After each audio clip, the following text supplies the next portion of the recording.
Episode 16, Fireside Chat with Keane, Singles Stream Seller, Part 2.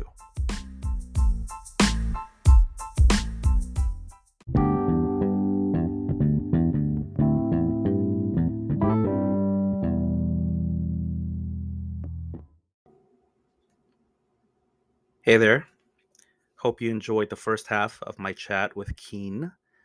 One of my favorite snippets among the many great sound bites and thoughts from Keane in Part 1 was this concept of 10, 80, and 10.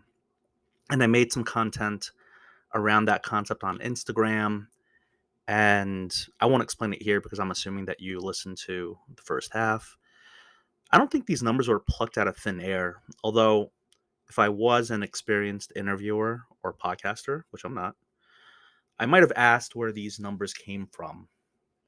But I imagine that it does come from this concept called the Pareto principle. That's Pareto principle, which according to everyone's favorite online dictionary slash information source online, Wikipedia, says that it is a principle that states that for many outcomes, roughly 80% of consequences come from 20% of cases, also known as the vital few.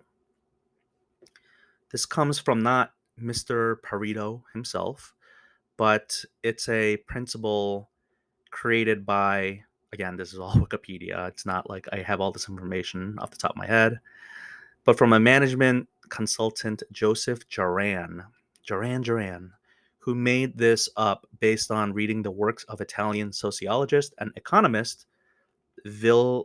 I think maybe Vilfredo Pareto. My eyes are not very good reading this. Other names for this principle are the 80-20 rule, the law of the vital few, like I just mentioned, or the principle of factor sparsity.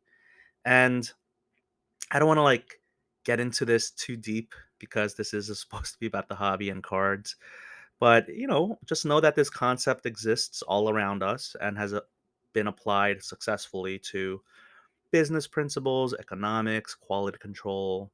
Just check Wikipedia. But it's also, and this is what I want to mention, I guess, also is it does factor into life. Just think about your own job where 80% of the stress comes from 20% of the work, or 80% of your workday comes from 20% of your job duties. 80% of the work done comes from 20% of the workers, something like that.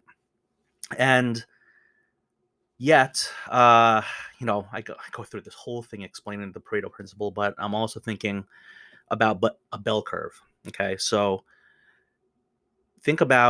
picture in your mind a two-dimensional XY graph, with the lines. I'm sorry if I'm giving some of you PTSD with school, but I also imagine that if you're listening to this, that you are pretty smart because you've chosen a great podcast, of course. So think about a bell curve on an XY graph where the outlier parts are 10% on each side. And then there's this meaty, large part of the graph that looks like a bell. Maybe I'm thinking of Meat Bell, Taco Bell. I don't know. Just had dinner, so maybe I'm not as hungry as I would be. Although, wait to the end of this episode and you might get hungry yourself too. Just a little joke about the end of the episode where Keane and I talk about the foods that he likes because he does incorporate some of that into his vlogging on YouTube. But going to this 10%, 80%, 10%, I feel that, again, not rehashing what was spoken in part one, but I think for my own mental health, I do need to work better on focusing on the right 10%. Because any time that I give towards trying to appease the incorrect 10% is less time that I would spend on nurturing relationships within the correct 10%, as well as developing new relationships within the bell curve of the 80%. And that kind of goes back to my whole concept or idea that I said early on, the Goldilocks and the Three Bears, where, my soup, my content, my podcast, whatever it is, it may be too hot or too cold for some folks, but hopefully it's just right for some of you. And I'm certainly not telling y'all had a hobby or how to go through life or what to do with this information. If anything, this is really just me thinking this out loud, reflecting on the conversation I had with Keane and trying to learn from it. So part of my process is, I guess, in a way, processing this information. So, thank you for divulging, or thank you for indulging me as I just talked that out loud. So, turning to the second half of my talk with Keen, we delve more into selling singles online by streaming platforms, his choice being Whatnot. And here's the thing about selling on Whatnot, okay? And I've mentioned this in the earlier chapter episodes. People think it's easy because you go into a stream like Keen's and other good streamers, and they make it look easy. But it's not just turn the stream, go live, make a lot of money, and call it a day. You have to absorb so many losses. You have to deal with the dead streams. There's the pre work, there's the post work. Again, the whole concept of hosting a party, and there's a lot of obstacles along the way. And I wish that we got into this more, but he did make content about how he got scammed, and that's going to happen to all of us. And that's something that I want to talk about in a future episode as well. But in a way, streaming, it is like great that the cream rises to the top. The best and entertaining and most value streamers, they're the ones who end up being successful and popular. So it's kind of like free competition. Yes, it's Uber. Anyone can drive an Uber, but at least as a buyer, you don't randomly get selected a streamer. You get to choose which Uber you want to go into. And so the ones that are the most successful, the ones that have the 5-star ratings, the ones that are well regarded, it's Darwinian almost. It's almost like the strongest survive, or at least in this case, also, it's not just the strongest, but it's like the most resolute. It's the ones who grind it out and the ones who really put in the hard work, the full time, the overtime, not just the part time. So for people who want to make it a side hustle, it's really hard because you're going against streamers who are doing it full time, and not a lot of us can just drop everything and become a full time streamer either. So if you are a new single streamer trying to do it from your home, or you got approved to sell and whatnot, and you want to do it, or you're thinking about it, your first stream, you're going to be timid, you'll be shy. You also might be afraid, and not just afraid about camera presence, but afraid to take losses on cards, not run things for auctions. No one's in the stream.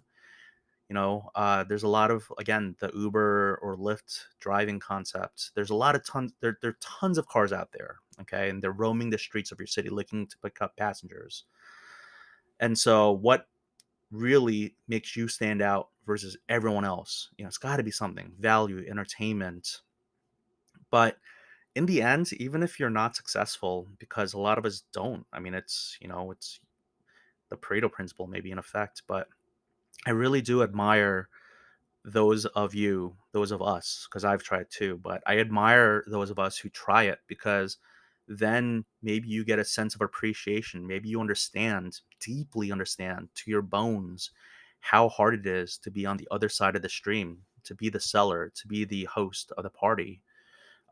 Because there's a lot of us who won't jump into the arena, right? I mean, it's just we just want to buy, or like we just want to, we're within our comfort zones. We just do things that are easy for us. But to really grow as a person, I just really do think that you have to step out of your comfort zone, and that is scary. But I think that there's a lot of growth that comes out of that. So Keen and we talk about customer acquisition costs, or we did, and we talk about taking losses in the short term, but in return, possibly setting yourself up for the long term. Because if you're in this hobby for the money and for the love of it, you should be thinking long term. If you're in it just for the money, if you're a flipper, then sure, you can think short term because it can be purely transactional. If you're a flipper, I imagine you're not even listening to this podcast, because I don't intend for this podcast to be about flipping and hot and cold cards and card show pickups and prices of cards and things about instant liquidity. But if you love this hobby but also want to make some hobby money, as a single seller on the side, again, maybe have it be your main hustle, it would behoove you to learn from Keane. But of course, he is just one person, just one voice in the hobby. I think a really good one, but he's still one opinion, one voice in the hobby. And even this podcast and my own point of view, I'm just one person. I'm just one voice in the hobby. And so before you take that leap into trying to be a seller on, say, Whatnot or Drip, Card Shop Live, wherever else, I think it's a good idea to reach out to those who do it and are successful at it, of course. But maybe you could learn from those who are not successful as well. But to pick their brains, see if they have any tips for you. Maybe you'll find out that also that it's not for you. It's just not for you. But it's best to get well-rounded perspectives by asking as many people as you can. And that right there is where the community aspect comes into play and not just lone wolfing it, because you can be a lone wolf. You can also just not be on social media. You can also not be on YouTube. You could not have your own podcast or just whatever. You can just lone wolf it in the hobby. But that to me just takes me back to the time when we were all like that, not by design, but we had to be, just because there was no social media. And I know a lot of people, hate it or don't like it. Sorry, better word.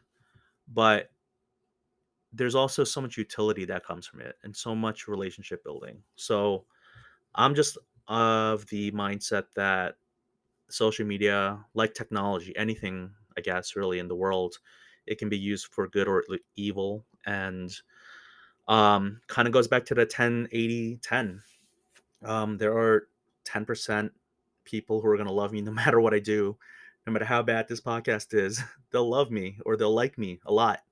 And that's awesome.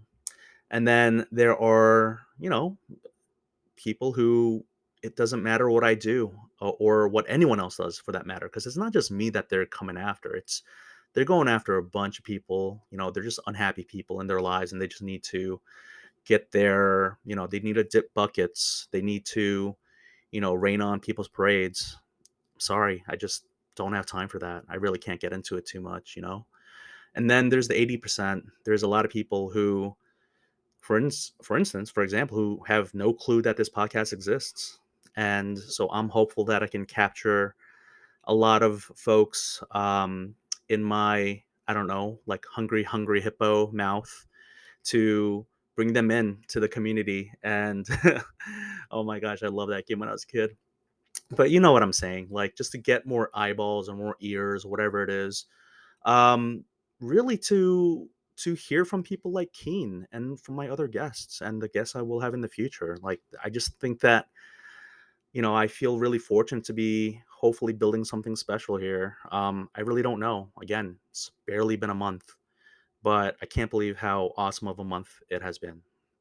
And I really enjoy this. I feel like I'm doing so much more podcasting than I thought I would, and that my hobby time gets directed towards the podcast, which means less buying and selling and transacting, putting things up on eBay, less time to, custom make custom card art, to clean cards, a bunch of things that you do in the hobby. But I love it. I think it's great. So, all right.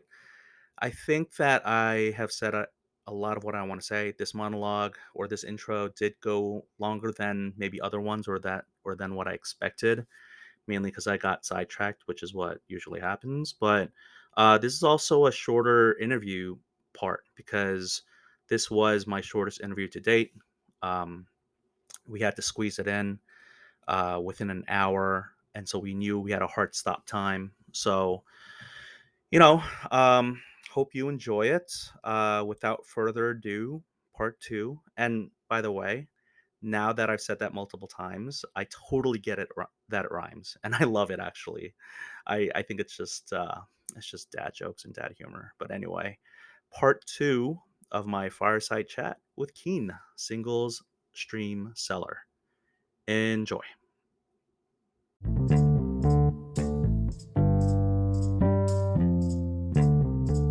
So we're at the halfway mark, and I want to be mindful of your time. We're 30 minutes into the actual chat.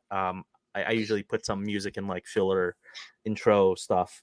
But I did want to ask you, so when it comes to, oh yeah, that's right, relationships, Yeah. it's everything in this hobby, of course. Yes. Yes. How important is it when someone in the chat or in the hobby in general is nice to you? Like, do you think that helps Mhm. facilitate deals?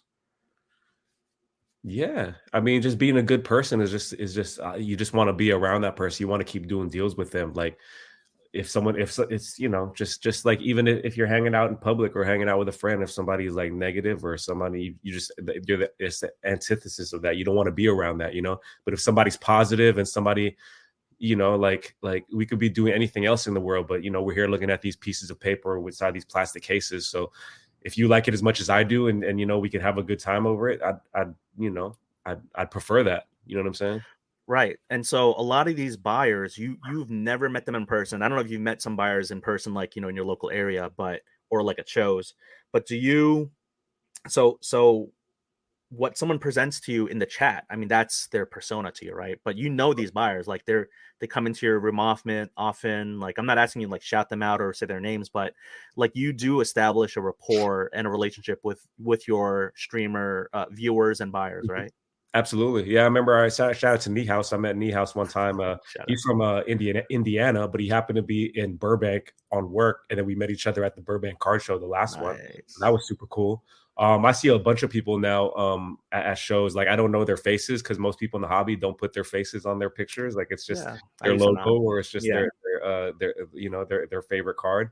But right. they tell me, I say, hey, what's your username? I say, oh yeah, I know you. You know what I mean? But yeah, it's a good little community, and it's kind of interesting now because it used to be like if somebody I didn't know came up to me and they said like, hey, I watch all your YouTube stuff. That's what it used to always be. I watch your YouTube stuff, and now it's like a three-way split between, hey, I watch all your YouTube stuff, or hey, I watch all your TikTok stuff, or hey, I watch all your whatnot streams. So it's Oh, like TikTok. the three like main platforms for me now, which is super interesting. I did not know you had a presence on TikTok. My apologies. My research did not go that deep, I No, guess. it's all good. It's the algorithm seems to be changing on TikTok, so What is it's your handle on TikTok? it's a talk underscore to underscore Keane.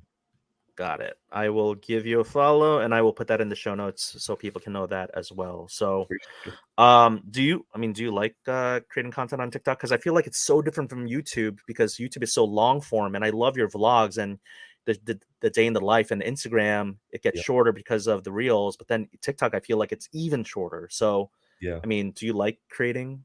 Yeah, I do. The algorithms kind of changed on TikTok where it's more long form videos that are working now. Mm, But the way that I create the content and again making things more efficient is that TikTok, Instagram Reels, YouTube Shorts, and TikTok videos, they all are essentially the same thing. So I can just true. post to three different platforms. Yeah.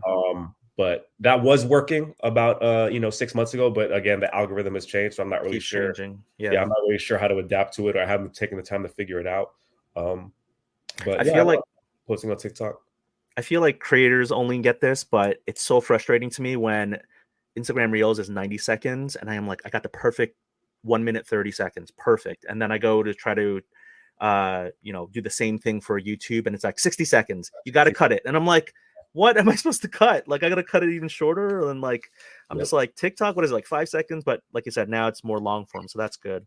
Um no, that's awesome. So you got TikTok. I mean, how do you have? I mean, I was gonna say, how do you have time for all this? But this is your full time thing, and you're putting overtime. Yeah. You have been grinding, and yes, you haven't been doing it for like decades, but you have really established yourself like in these worlds, and people, like you said, like they just come up to you and just do people feel like they come up to you and like they know who you are just because you put your face out there so much? Yeah, yeah. It's funny because like I have to. I'm not sure. Sometimes I'm not sure. I like people's energy, right? So they come and say, "Hey, what's up, man?" You know what I mean? And then I kind of reciprocate. Oh man, how you been? And I'm not sure. Like, wait, did I meet them? Did I meet them before, or did they just see me from the videos? And then anyway, that's funny. But that's one thing people always say is that when they meet me, it's like, oh, you're exactly like you are in the YouTube videos. But the That's YouTube good. videos I record for like 6 hours straight, and then I Yeah. cut the best parts out. I can't be fake for 6 hours straight. You know what I mean? Like it's just that, you know what I mean? So it's like that's just the way it is, you know. So it's cool. People feel like they know me, that, you know, that we relate, and it just makes it. I'm a socially awkward person too, so you know what I mean. So it makes it Oh makes my it cooler gosh. when we can like hang out and just like talk like we've known each other for a while. So You're the most socially adjusted, socially awkward person that I've ever met then. So are you going to national? 50-50 right now. I'm Right. in I'm in talks with I was talking with like Whatnot about like doing something out there. So I Hmm. don't know, but you know, that talk hasn't gone too far. I don't know, 50-50. I always say I'm gonna go. Maybe next time I'll go, but maybe next time I'm gonna go. I don't know. Whatnot. This man is giving you guys so much business. I mean, seriously. So I this might be a really good time for an Instagram follower question, and this question comes from Hobby S Thompson, which is my Instagram alt account, which I will very much admit. Here's the question, and I want to see what you do with it because we were just That's what talking I about was saying. I was whatnot. like, there's actually an Instagram question. it's just Yeah. it's just you. It's Well, you asking me to ask me. I literally put it up 2 hours before our talk, and no one responded. And I'm like, oh man, I got to come up with something. So, so here we go. And I put that up in Instagram, like because I'm not trying to hide it. I only have one alt account, and that's that one. So here we go. Here's the question, because we're just talking about Whatnot. And then this will maybe get us into a little bit more discussion of Whatnot in like for the next 10 minutes. Mhm, Other than number of viewers in the room, what mhm, advantage does Whatnot give you as a singles streaming seller versus other platforms? mhm. Secondly, what could Whatnot do better to support sellers such as yourself? That's a great question. Question number one, the biggest thing that Whatnot provides is fast turnover on inventory. You know what I mean? You could Mm-hmm. just hold the card up and then it moves to the next thing. And then, you know, whereas if you take that to you know, eBay, for example, that whole process is a lot longer. You know what I mean? Run an Mm-hmm. auction for 7 days as opposed to 30 seconds. Um, Right. You know what I mean? So the fast turnover, that's the biggest thing. As far as what they can do to help, I mean, man, they're so awesome. And this is not just me just like saying that, but they're like because they're such a small company, you know what I mean? They can move and change like quickly. And if I tell them, hey, there's an issue with like, you know, they ask for feedback and say, hey, you know, on this page there's like this issue, the next day it's done. You know what I mean? Whereas like it's fixed.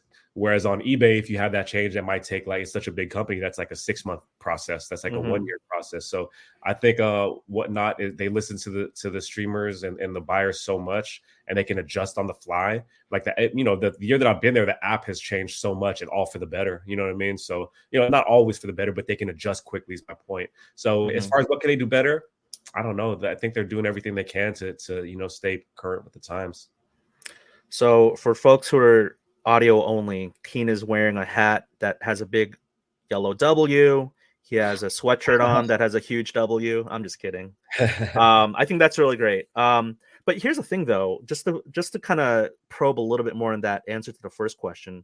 Yeah, I think that the fast turnover on inventory does directly correlate with the number of viewers in the room, or right. actually maybe the final sale price correlates with the number of viewers in the room because as we know the more people you have in the room, more interest, more a card can sell for. Yep. But I mean, I guess I'm just trying to figure out like other selling platforms, right? I'll just say them because we're talking about Whatnot. You know, Drip, Card Shop Live, they have um, an auction platform where you can sell a card for 30 seconds. It may not go for the amount you want because you don't have the number of viewers. Right. So I guess my question is, you know, what is it specifically about Whatnot that gives it an advantage? Like I guess I'm asking you in a way, like what would prevent you, or why wouldn't you want to go to another platform such as Drip or Card Shop Live? And I'm sorry I forgot the other ones, Loop and all that stuff. Yeah, I just think they have the biggest audience out of all of them, besides like eBay Live. You know, they just have the Mm-hmm. biggest built-in audience, and I think that's a credit to them because for me, I don't know, I wasn't part of it, but from the beginning, they went for the after the influencers. You know what I mean? Like Mm-hmm. they got Mojo on there super early. They got Card Collector 2 on there super early, and then Right. they pay. I'm sure they paid them out to partner with them.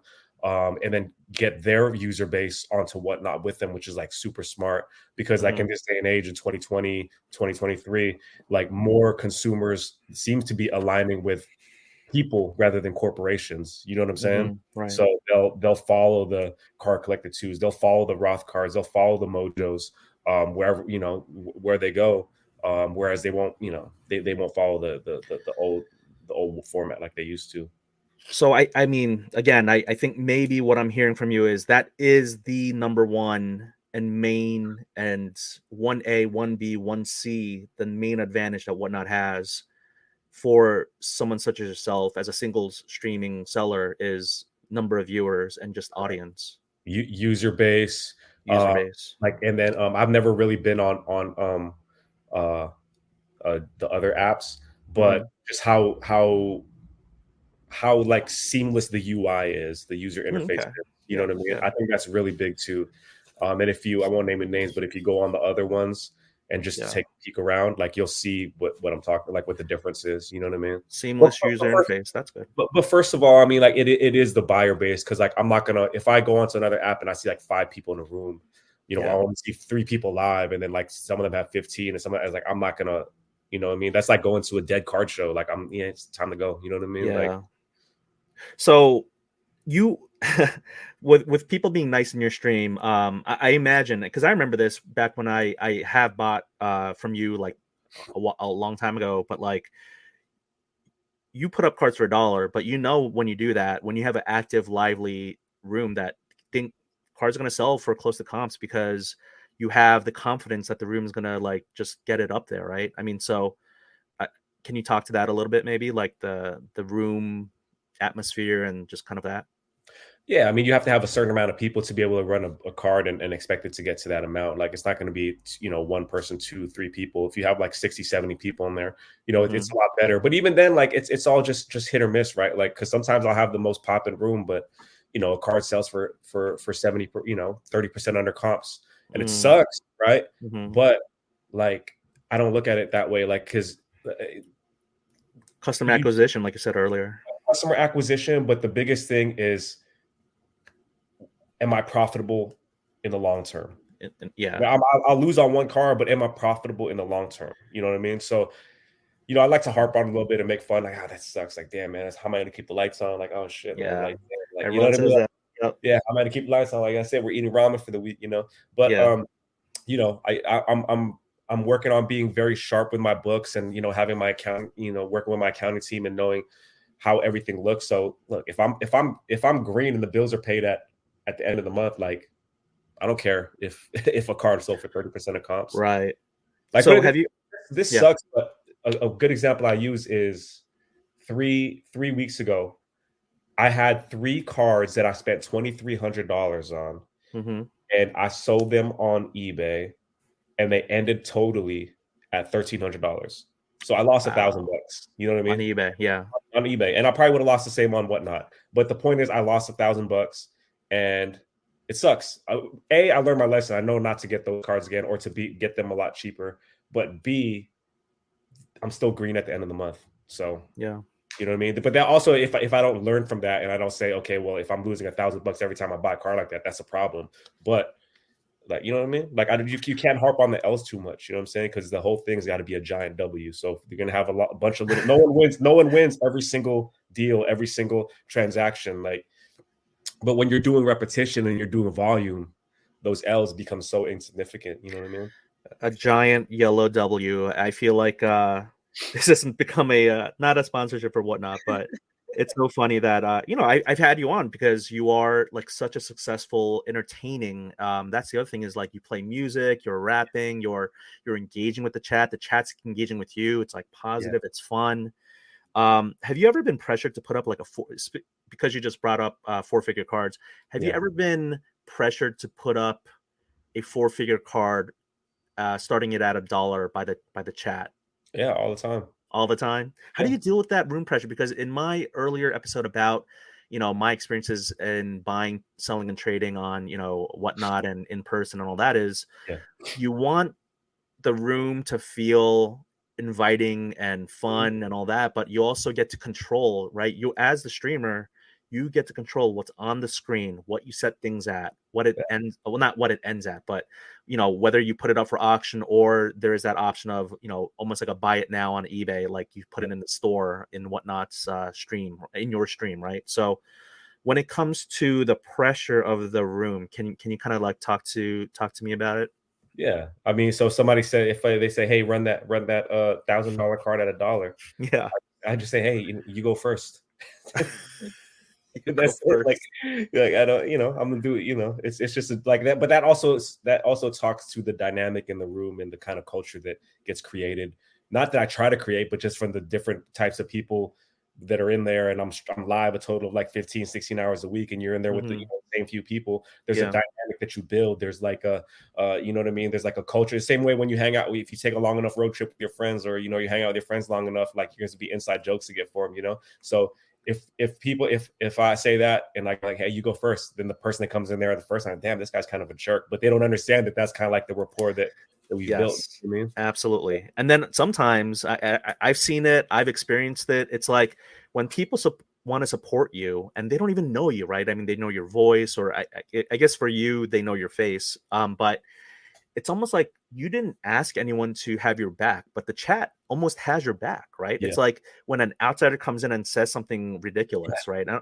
It's just And like, I gotta calm them down sometimes. yeah, right. You The because they, chat, they really get like rabid with their defense of you their because they support, their yeah, loyalty, yeah. As the same way I would be with them if we were all hanging out in a room and somebody comes and just says something sideways. I'm like, hey, come on, like just chill. right. You know what I mean, And, but and that is a ridiculous thing. building the rapport and Yeah. building the relationships. Yeah, no, it's wild that in this day and age with social media, same thing too, right? I mean, there are things people say in chat or like on social media that you would never say to someone's face. It's just that it's the anonymity of the internet where you're just like saying wild things and people are just like, and that's that immediately escalates things. So, Man, I um, could start a nice little book with some of the DMs I get. Like, oh my gosh. Well, thank you for answering my DMs to be on this show. I know we have about 10 more minutes. I want to hit up a little bit.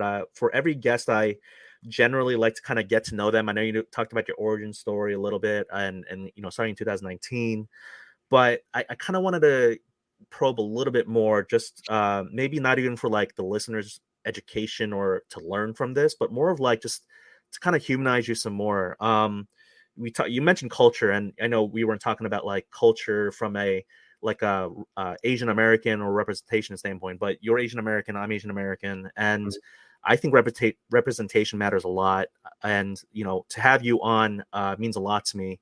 And so, and for you to succeed, I love it. My Asian brother, like you're crushing it, absolutely crushing it. So I wanted to ask you, little Keane before you were big Keane, and like I know you said you're socially awkward and all that. I have a hard time believing that, but like when you were small, like like did you grow up in California? Like where like I just want a little bit more from your origin story about like how you came to be and like how strongly do you carry like your Asian American identity?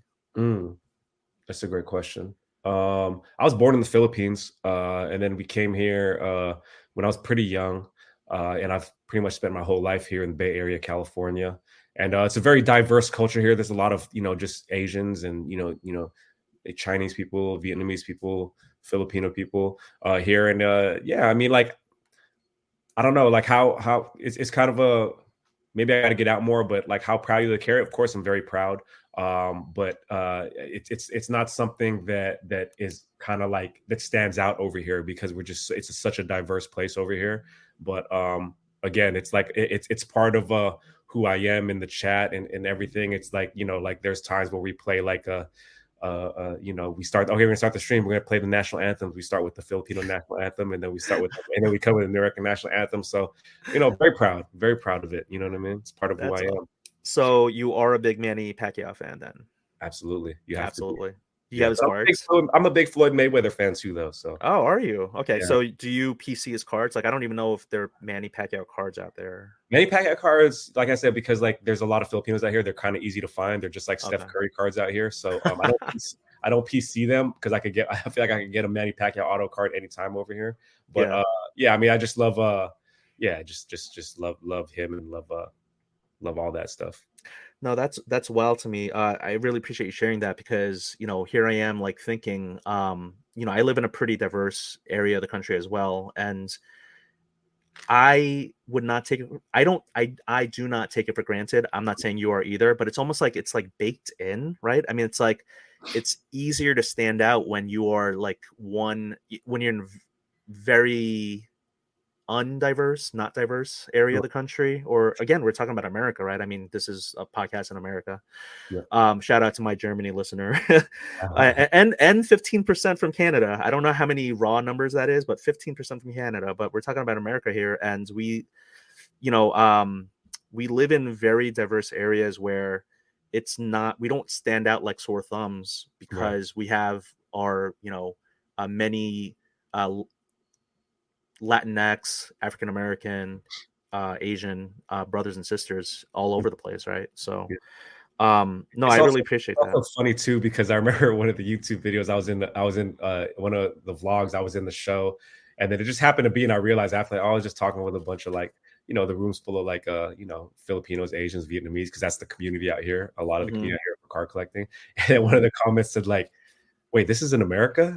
And I was like laughing. I was like, "Oh yeah, there is a lot of just like Asians or Filipinos in that room." But that's the Bay Last car collecting community for you. last few minutes, I gotta talk about the food because Okay. I've been to probably not, yeah, I've been to the Bay Area. I just haven't been to like say like Sacramento, North California, but I've been to LA, I've been to San Francisco, and the food is just unreal. And Yeah. you do the phrase, the word mukbang is actually a Korean word for like eating room. It's like Mm. it's almost like you watch other people eat, which is Yeah. again, it's the internet. People, it's crazy, but you put in your vlogs, you sharing your food and like eating it, and like I mean, some of the food you eat, I'm just like, oh, that looks so amazingly good. What's some of your favorite cuisine? What are your favorite dishes? I've been really what nationality are you, by the way? What Korean, okay, Korean okay. American. Yeah. So like one of my Oh wait, can I just say shout out to Quarters in LA, downtown LA. Quarters has like the most amazing Korean barbecue I've had, even better than in Korea. I mean, it's nice just amazing. quarters. I'm gonna have to check that Yeah. out. Oh my gosh, so good. But go ahead. So some of my favorite meals, I mean, I'm a steak and potatoes guy, like my ribeye, medium Mm, rare. As far as meals that I get around here, I love getting camarones a la diabla. We got really good Mexican food out here. So that's like spicy shrimp. Um, and then I like getting I've been on a spicy fix lately, so I also like was that Szechuan food. Been yeah. eating that lately. Bombo, or was it Bombo Hue? Vietnamese pho, but then the spicy one. That's Oh. yeah, that's Oh. kind of my vibe right there. And of course, like there's like all the amazing Filipino food that's out here. You know what I mean? Garlic rice, throw an egg on it, and, Mm-hmm. your choice of meat, delicious. Soul food, food for the soul. Oh my goodness. So yeah, so that spicy shrimp, the Diabla, that's not something you get at Chili's or Tex-Mex. No, Like no, that no. is like straight authentic like Mexican Exactly. food. Yeah, Like yeah, yeah. Yeah, you can't have a Filipino person cooking that. That's got to be straight from the origins. You know what I mean? absolutely. Like a grandma, like a nonna, like in Italian. Abuelita, abuelo, abuelita. Abuelita, yeah, abuela. Oh my goodness. Um I that might be where we end because I want to be mindful of your time. This is the shortest interview I've done, which is crazy because we're already at 55 minutes, but I'm getting better. I'm getting quicker, I think. But I want to say thank you so much for your time. I feel like I learned a lot from how to stream on whatnot. If I ever decide to do that again, but just more of like, there is an art and a science to, like you said, with the accounting and the bookkeeping. Like, Yeah. there is a lot of skills to learn. You are not built overnight. You had Mm, to put in the reps, the hours, the vlogs every day to get better as a content creator. You had to deal with like streams early on and taking losses, like you said, to get to where you are. So when people jump into your room, Keane's room on whatnot in 2023, they're seeing someone who's put in the reps, the mm, hours. mm. And so I gotta say, like, kudos to you, my brother. Like, you are just crushing it. And really, like, I may not see you in national, but really, I hope to see you in the future someday soon. So any final words you wanted to say? No, I want to say that you're a fantastic interviewer. This has been very fun. Thank you so much for having me. This is great. Awesome. Thank you. Well, I guess I really don't have a good way to close my podcast, but I will say goodbye in both American. We will not play the any national anthems, but I am going to say to my one German listener, Auf Wiedersehen, Mm. which is goodbye in German. So could you just give us one Auf Wiedersehen for our German listener here? Is it Auf Wiedersehen or Auf Wiedersehen? Oh man, you are like bringing it. I think it's the former. I think it's Sehen at the end. Auf Wiedersehen, like Auf Auf Wiedersehen. Wiedersehen. Auf Yeah. Wiedersehen. I like it.